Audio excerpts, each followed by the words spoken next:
It was the perfect relationship, right up until a smart doorbell uncovered his secret. True crime at exactly 4 p.m., a man calmly called 911 and told dispatchers he had just killed his girlfriend. No screaming, no panic, no attempt to run. When police entered the apartment, they found a 24-year-old radiology student dead on the floor and a puppy sitting silently beside her body.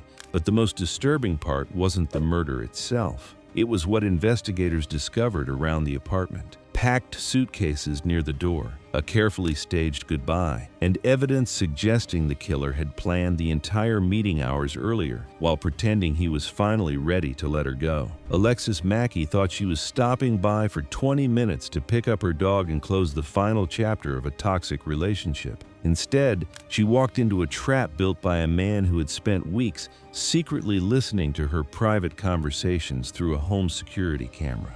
By the time police uncovered what had really been happening inside that relationship, the case became far more terrifying than a simple breakup turned violent, because investigators say this wasn't a crime of sudden rage. It was control collapsing in real time. To everyone around her, Alexis Mackey looked like someone whose life was finally coming together. She was 24 years old, one semester away from graduating as a radiology technician, working long shifts as a bartender while balancing college, clinical training, exams, and plans for the future. Friends described her as outgoing, sharp, energetic, the kind of person who could talk to anyone in a room and immediately make them feel comfortable. But behind the scenes, Alexis was quietly trying to escape a relationship that had already started suffocating her life. And the man she was trying to leave behind was watching far more closely than she realized. EMTT Thompson met Alexis several years earlier while both worked at a bar in Illinois.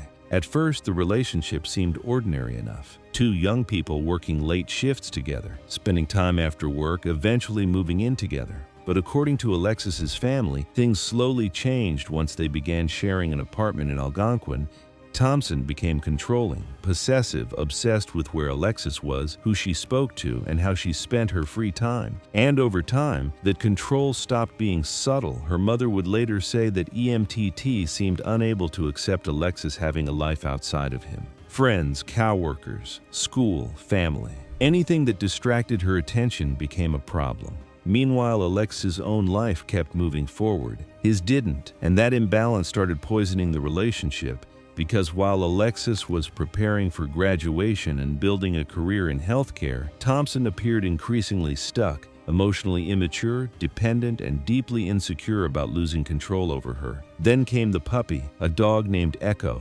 At first, it looked like a sweet gesture. Alexis loved animals. She volunteered at shelters, donated to rescue groups, and treated pets almost like family. Alongside Echo, she already cared for two cats named Scott and Ronnie, but investigators would later believe the puppy became something else entirely. An anchor, a living responsibility tying Alexis to the apartment and to Thompson himself, because unlike cats, puppies require constant interaction, walks, training, shared schedules, and for someone trying to slowly leave a controlling relationship, that creates complications. By the fall of 2023, the relationship was collapsing completely. Alexis complained constantly about Thompson refusing to help with basic responsibilities: laundry, cleaning, caring for pets. According to people close to her, she felt exhausted carrying the emotional and practical weight of the relationship alone. And perhaps worst of all, she no longer felt free. So in October 2023,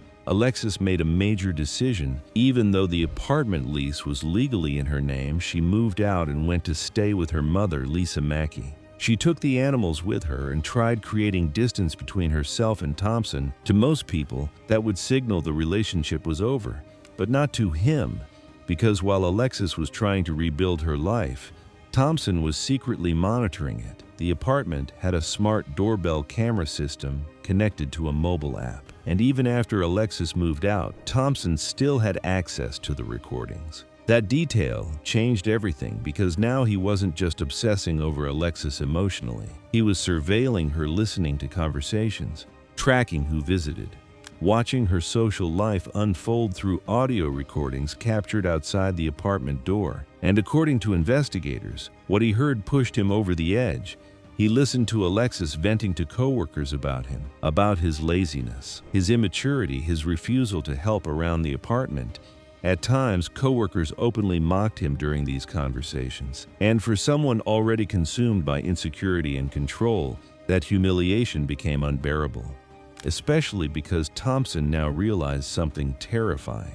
Alexis was emotionally moving on without him. Investigators later said he became fixated on comparing her explanations to what he heard through the recordings. If she told him she was busy with school but later appeared laughing with coworkers outside the apartment, he viewed it as betrayal, not independence, not a breakup, betrayal, and slowly, resentment transformed into obsession. But things became even more dangerous after the early morning hours of November 4, 2023, because only hours before Alexis would be killed. Thompson had already become violent. At around 4 a.m., Alexis finished her bartending shift and stepped into the parking lot with coworkers, including a friend named Giovanni. Then Thompson appeared. At first, he circled the parking lot slowly in his vehicle. Watching them through the windshield without speaking, the atmosphere immediately turned tense.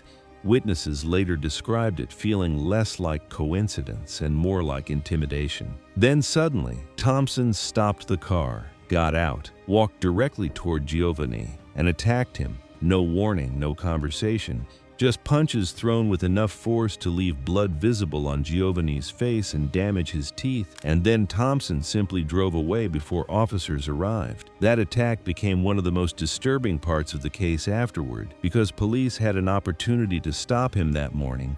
Witnesses identified him. His address was known. In fact, the apartment where he lived was reportedly located directly across from the police station, but no immediate arrest happened. According to reports later discussed publicly, officers treated the incident as non-urgent because no weapon had been used and the process would require additional paperwork near shift change. So Thompson remained free, and investigators would later realize something horrifying. From the moment he assaulted Giovanni until the moment Alexis died, only around 10 hours passed. 10 hours where a violent escalation was already visible. 10 hours where warning signs existed. 10 hours where Alexis had no idea the man she was about to meet had already crossed into physical violence earlier that same day. Then came the message. Thompson contacted Alexis later that afternoon, claiming he was finally ready to move out. The suitcases were packed. He would return the puppy. He only needed 20 minutes. And somehow, despite her unease, Alexis agreed to go. Before leaving her mother's house that afternoon, Alexis Mackey admitted something important. She felt uneasy. Her mother, Lisa, later recalled having a bad feeling about the meeting too. By that point, everyone close to Alexis understood how emotionally unstable EMTT Thompson had become after the breakup, but Alexis believed this would finally end everything. One last visit, one final exchange, then he would be gone. That's what Thompson promised her, 20 minutes. That detail becomes chilling when you realize investigators later believed the entire goodbye meeting had been carefully staged from the beginning. Because by the time Alexis drove toward the apartment complex in Algonquin that afternoon, Thompson already knew she was coming. The surveillance system still connected to his phone alerted him the moment she arrived. And inside the apartment, the scene had already been prepared. Suitcases packed near the door, the puppy moving around the living room. Everything arranged to create the illusion of a man finally moving on. But investigators later concluded Thompson never intended to leave that apartment alive with Alexis. When she stepped inside and closed the door behind her, she unknowingly entered a trap. And perhaps the most terrifying part is how ordinary the moment probably felt at first. No screaming, no immediate violence, no obvious signs of danger. Just two former partners standing inside an apartment discussing the end of a relationship. Then Thompson walked into the bedroom. Inside was a Taurus handgun still stored near its factory box. And according to investigators, one detail completely destroyed later defense arguments that the shooting was impulsive or emotionally uncontrollable. The gun and ammunition had been stored separately, meaning Thompson had to deliberately retrieve the weapon, open the ammunition container, load the firearm, and prepare it before returning to the room. Those are not accidental actions. Those are decisions, one after another. Ballistics later showed the shots were controlled and deliberate.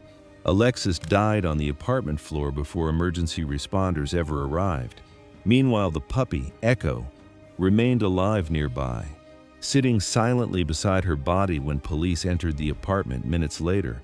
That image disturbed even experienced investigators because it perfectly captured the emotional cruelty behind the entire crime. The very animal Thompson had once gifted Alexis had become part of the setup that brought her back into the apartment. Then came the 911 call at exactly 4 p.m. Thompson calmly contacted dispatch and confessed. No panic, no chaos. No attempt to flee. When officers arrived, they found him waiting quietly inside. And according to reports later discussed during trial, his composure felt deeply unsettling compared to the violence of the scene around him. But things became even stranger during interrogation. Detectives intentionally left Thompson alone in the interview room for long stretches while cameras continued recording. What they observed shocked investigators. When alone, Thompson cried dramatically, shouted about unfairness, and covered his face emotionally. But the moment detectives entered the room, everything stopped. He immediately regained composure, calm voice, controlled posture, flawed emotional tone. Investigators later interpreted the behavior as performative, emotional distress appearing only when nobody was actively questioning him. Then came another disturbing detail. Throughout hours of interrogation, Thompson reportedly never referred to Alexis as an ex-girlfriend, not once, even after admitting he killed her. He continued speaking as though the relationship still existed normally, insisting they would have celebrated another anniversary in March. It was as if he mentally erased the breakup itself. That psychological refusal to accept rejection became central to the prosecution's case later, because prosecutors argued this was not simply anger, it was entitlement. The belief that Alexis did not truly have the right to leave him, and investigators believed nearly every action before the murder reflected that obsession with control. The surveillance recordings, the monitoring, the jealousy toward coworkers. The assault earlier that morning, the staged 20-minute goodbye, even the packed suitcases themselves, everything pointed toward planning. Then prosecutors uncovered another devastating fact. During interrogation, Thompson fully admitted he was sober.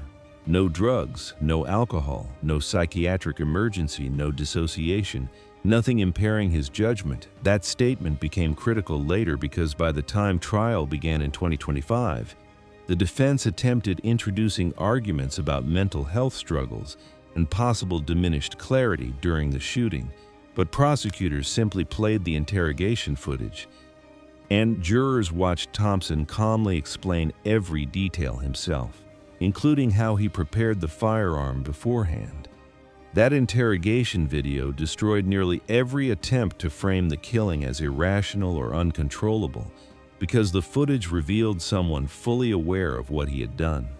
And perhaps even worse, someone more focused on explaining himself than mourning the woman he killed. During closing arguments, prosecutors focused heavily on Alexis's future, a future Thompson permanently erased. She was months away from graduating, months away from becoming a certified radiology technician, months away from starting the career she had worked toward for years. Instead, her family buried her at 24 years old. Meanwhile, Thompson continued existing, eating, breathing, speaking, defending himself in court. That contrast reportedly hit the courtroom hard, because at the center of this case wasn't just homicide, it was stolen potential. A young woman who had nearly escaped a controlling relationship trusted the wrong final conversation. In June 2025, the judge sentenced EMTT Thompson to life in prison without the possibility of parole. The court described his actions as deeply self-centered and rooted in an inability to accept another person's autonomy.